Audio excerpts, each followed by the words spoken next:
Assalamualaikum. Hey, this is Mofajjal. Welcome to Mofajjal 92 once again. আজকের লেসনে আমরা দেখব T silent word. So T silent word কি?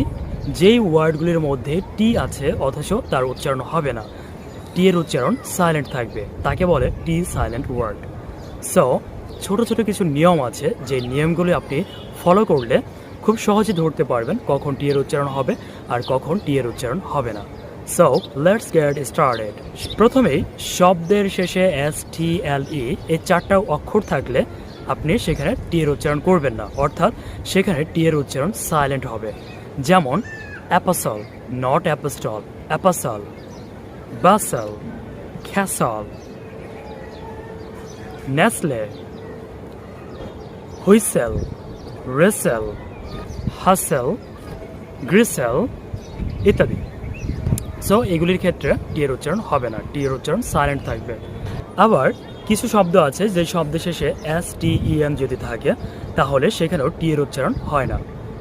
STEN এই চারটা অক্ষর যদি শব্দের শেষে থাকে সেখানেও টি সাইলেন্ট থাকবে।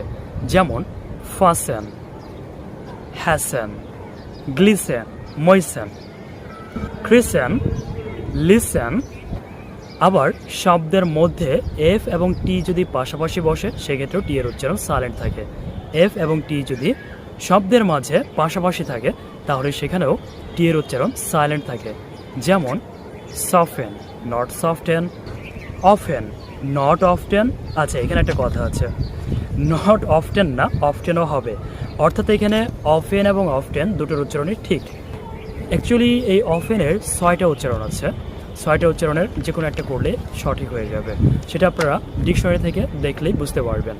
আবার ইংরেজি যে শব্দগুলো ফ্রেঞ্চ ভাষা থেকে এসেছে সেই শব্দগুলোর উচ্চারণে কিন্তু টি হবে না, সেই শব্দগুলোর উচ্চারণেও টি এর উচ্চারণ সাইলেন্ট থাকে। যেমন ব্যালে, নট ব্যালেট, গরমে, শ্যালে, র্যাপোর, রিকোকেই। আচ্ছা, এবার এমন কিছু ওয়ার্ড বলবো যারা আসলে কোনো নিয়ম মেনে চলে না। আসলে জগতের সব কিছু নিয়ম মেনে চলে না, বা জগতের সব কিছুকে আমরা নিয়ম দিয়ে বিচার করতে পারি না। সো ইংরেজি শব্দের ক্ষেত্রে এমন কিছু ব্যতিক্রমও আছে যারা নিয়ম মেনে চলে না।